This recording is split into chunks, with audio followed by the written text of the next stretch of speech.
It's been a while, I took a week off, and that 100% is not an excuse for me completely forgetting I have a YouTube channel. Oh, the memories. So let me give you some context. So I decided to take a little bit of a break from Raincraft Season 2 for a while. So a lot of you might be asking, well, what is this? This, ladies and gentlemen, is Season 1 of Raincraft. That's right, guys, today we're going to be going on a tour and maybe even teaching a bit of the history of Raincraft. So I figured, let's start here. This is a little memorial we made at the end of the season, and this is actually where we moved the spawns for the world download that I created, which link will be in the description. So anyways, this is everyone's gear that was playing. I'm not going to go through everyone's right now, but all you need to know is that I was the richest. Yeah, most of my money is at my base, but cool stuff. So let's see here. I'm just going to go through all of the shops real quick. Landscaping, unknown, unknown, prismarine and coral, ice, quartz, server-wide games, bows, shulkers, iron, gold, jobs, golden carrots, redstone, books, beacons, elytras, potions, old prismarine shop, emeralds, slime, firework rockets, shop spaces, ender pearls, wool, wood arrows, discs, and PvP items, and of course, the Hitman shop. And I figured out of those shops I should note that I owned the Sandcastle here, ender pearl shop, iron shop, shulkers, and the beacon shop. Oh, and of course all of the balloons here, which is the dye shop, owned by the one and only GG Corp. Now I figured I may as well just get straight into this with the explanation, but this is GG Corp. So basically me and a player named Cresent, who is on the Season 2, you guys probably will see them around at some point, we teamed up. We decided we wanted to make diamonds, so we created catalogs and meetings and all the fun corporation things, and, well, we built a tower, you know, because why not? So this here is our meeting room. This here was the membership balcony, which was a thing that was unlocked through a membership card down below, which I'll show later. This is an empty room that we never finished. This is an empty room we never finished. And this is the atrium. We've got a nice little build here with that tree up top if you didn't see already. And then the purchase counter. So the purchase counter, basically what you would do is that you could buy a membership card. So the membership card, you would put your diamonds in, they would go down to this barrel here. Don't worry about those aren't diamonds. And then you would put your membership card into this dropper. You'd wait a few seconds, and the doors would open. And then if you'd wait a few more, your card would shoot up. Now this side is up, the other side is down, so you go in here, and it sends you up to the members balcony. Members balcony just has kind of like a little DJ room, you know, music discs, bunch of different things. And then the other thing that you could do is that we had black staff cards which you could put in the same droppers, and it would open all three of these doors. And this door would lead you up to here and all of the other rooms that members can't access. So yeah, I probably went a little bit overkill on that explanation. Basically, it was a big corporation company, and we started creating things like this gas station built by Crescent and the warehouse, which was going to be a big project, but then we ended the server. I also completely forgot to mention that members got deals a galore at Crescent and I's shops. And if you guys want to test out those doors and things for yourselves, you can always get one of the member cards in there, or I've got a staff card right here in my barrel. World download link in the description. So now, it's build time. So some of the most important builds on this server were mostly big. We've got this statue here. Now this, you guys will probably see this soon. Little sneak peek on the next episode of Raincraft. But yeah, this is a big, I believe it is a 2:1 block scale of the player Cyborg Ducky. And he actually built another one of these this season, except much, much bigger. Next up we've got the Hiller's base. Now, this probably looks unfinished, and, well, that's because it was. We kind of ended in the middle of a lot of things, but he decided to carry this on and use the same sort of style, so you guys will probably yet again see that in Season 2 pretty soon. And this base, it supplied all of the gunpowder for us this season. Next up is Rodude's base. Over here he had his wool farm. I thought I'd just show this out. I'm not going to show all the farms in this world because there are a lot of them, but I figured I'd show this one because, I mean, just come on, this thing is so cool. So then we've got his actual base. He's got this big barn here he built originally, had a bunch of animals in it. I'm not entirely sure where they went, but he had a big collection. It was really cool. Then he's got his little mine entrance, lots of beacons, and then the main entrance to his base. So in here we've got a portal, storage room down below, and redstone door, and finally the basement, which included his vault that is currently empty, his super smelter, a potions room, and an enchanting room. I love those things. Next up is my business partner, yes you guessed it, Crescent's base. So here we have something that might look pretty familiar if you've seen his base in some of my episodes. I don't actually know if it shows up or not, but point being, he's using this design again because, yet again, another unfinished project that kind of got cut off in the season. But he's got a ton of different rooms. I really like this style because it always seems to work, even though it's almost random, but it's modular and it's nice. And to any of you wondering what this big circle was going to be, I can't actually answer that. I have no idea. I thought it was going to be a villager trading space, but, well, he put his villagers way back down there behind me, so I don't know. Next up is Not Anonymous Pie's base. Yes, this is a running theme. It's unfinished. I don't really know what he was going to do, but I do know it was going to be really cool and very, very big. Probably just kind of like a big flat room, and that, to be honest, would be pretty nice. But down here he had this beautiful trading hall that was a combined effort, and for some reason, yes, there were villagers in all these slots. Oh, apparently I typed ADD. I don't remember writing that sign. Also, this random tower here, which apparently was going to be a skyscraper, also by Crescent. Not entirely sure why, but I think he was just bored and wanted to build it. Also, Idea. This was another corporate company that was just a single owned by Crescent. Eventually we combined it into GG Corp, because we combined. Also, before everyone starts spamming Hermitcraft copies in the comments, I didn't build these signs. No, I didn't know that they were the same as Corralis's. And finally, before my base, I figured I'd mention Mootown.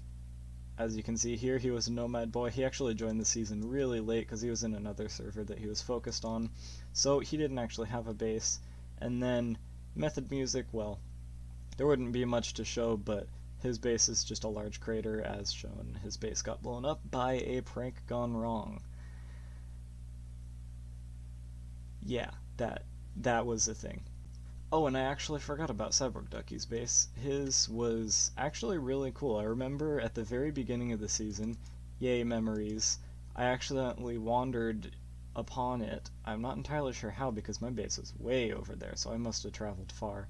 But he had this cool kind of, yeah, I'll just show it here. It was just a bunch of these little barn thingies. I don't know how he came up with this design, but something about them. They're just super sleek and nice. And finally, the richest, the one who actually has a finished base, and, well, me, I guess. So in here we immediately come into this room. This was my nether portal room. It was one of 4 rooms down below in this nice little tube. We'll explain that later. But pretty much I had this room, which was my vault room, clearly. A nice 4x3, no, 5x4 vault door. I don't particularly remember why I chose those dimensions, but it worked nice. I was very proud of it, because this was back in the days when I wasn't super great at redstone. But it had a clean thing. I actually started putting diamonds in here, I thought. Oh no, I believe they're in my barrel. And yeah, here's my pile, and here's all my richities. And then of course the infinity room that someone kept breaking the maps on because they got annoyed at it. Then back to the tube, over here we've got my massive super smelter, which, when I say massive, I mean massive. This thing I believe was a 63-to-1. Don't ask me why it was 63-to-1. I did the math wrong, okay? Just leave me alone. And then the final room over here was, of course, the most entered room, the most important room, my storage room. This thing was super fun to make. I took forever to organize everything multiple different times. It doesn't really have enough slots for everything, but it was most of the important stuff. You know, you got end pearls and all your ores and all the farmable things and really everything I used often. And then, of course, my shulker pile, if I ever needed any. Oh yeah, an infinity glass. So, you guys have been waiting for it. Let's go up the tube. So this was actually an underwater base, if you couldn't tell. I had a big tube. I'll actually go through this. You can see it was this nice, detailed, really cool looking tube, actually, in my opinion. And it went up to this. This was the top part of my base. A big open space. I do feel this could have had more details and things in it, but I had an enchanting area, my bedroom, a map room, because, you know, why not? You know, you should recognize a lot of these places after this after this tour. And then, of course, my crafting room with a massive pile of anvils because I kept running out, and I didn't really want to build some fancy redstone thing.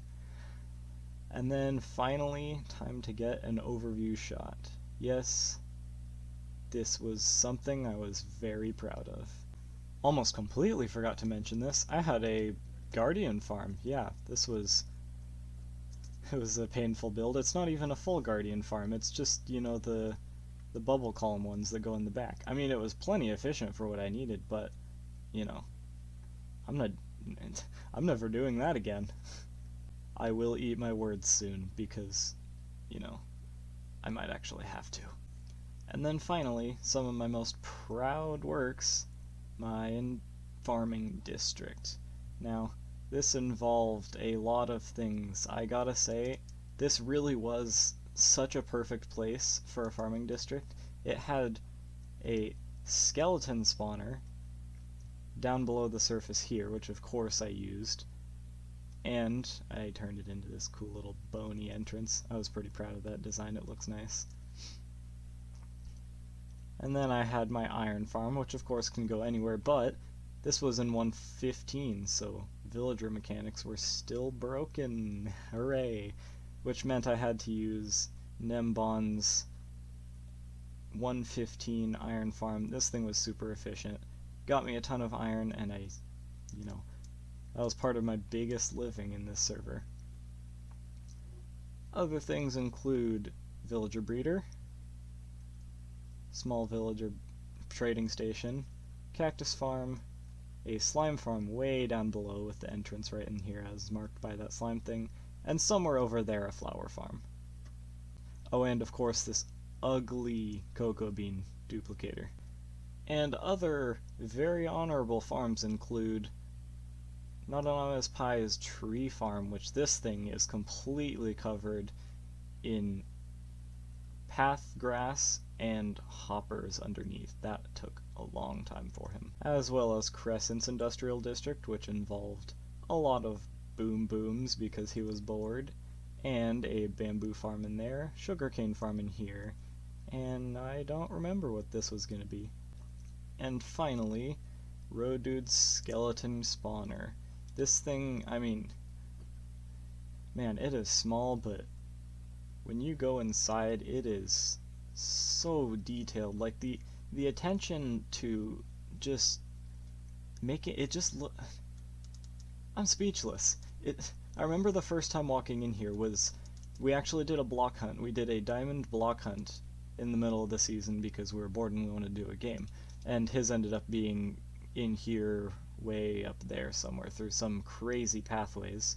But I remember walking in here for the first time because he had built this a long time ago, and it just looks so cool. Like, you have to admit, this thing is so well made. And basically it would drop the skeletons in there, they would go back up, over, and into here. It wasn't the most efficient thing, but, you know, it was cool, and it still gained him some bones and things if he needed.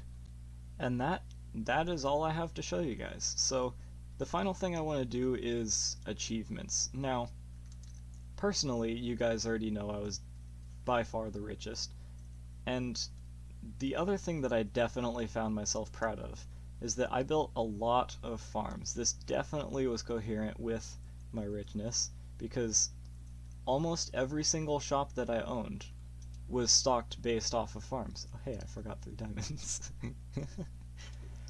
But like the iron and the ender pearls and really every single shop I had, the prismarine, all of those were based off of different farms that I had. And this really allowed me to create a autonomous business, really. The second thing I was third thing I was most proud of was my base. I got it completely finished to my liking, and, well, I mean, that's really all there is to it. It had everything I needed, it had a nice design, and I was just really proud of it. The fourth and final thing that I was proud of was the attendance. You know, because this was kind of a smaller server, we really only had about 10 people that really played in the beginning, and by the end there were only about 3 people that were consistently playing for the last month or so. And I was one of those people, and I was proud of that because, well, you know, I kept loyal to the server and I wanted to really help it grow. But guys, that is all I have for you with this video. If you're wondering, this was me and Crescent's combined starter base. This was his little shack, this was my little shack, and if you find this, amazing job, because I know you're going to say, but there's another portal. We reset the nether for 1.16, so there's not a connected portal down there. But guys, before you go, I want to mention a couple quick things. First off, well, thanks for watching my channel. I mean, if you haven't already, you should subscribe. If you have any plans, you should go tell your friends and things that, you know, I make content and I need help, please give me subscribers. Anyways, another thing I want to mention, this player was mentioned a lot throughout this video. His name is Cresent. You guys should definitely go check him out. Great channel. He's going to start posting soon, I think, more. I don't really know. But he streams a lot on Twitch, so I will be putting both of those links in the description. Go check him out. Show him some support. So with that, I'm sure I forgot a massive amount of details, but there will be a download link in the description if I can get the download provider to work, because we're externally hosted. So, well, if there's not a download link in the description, you guys know why. So that's going to be bye-bye for now for me. Make sure to subscribe and, you know, spread the word because, like I said, I'd like to grow, and this YouTube thing is fun. So, thanks for watching, and see you later.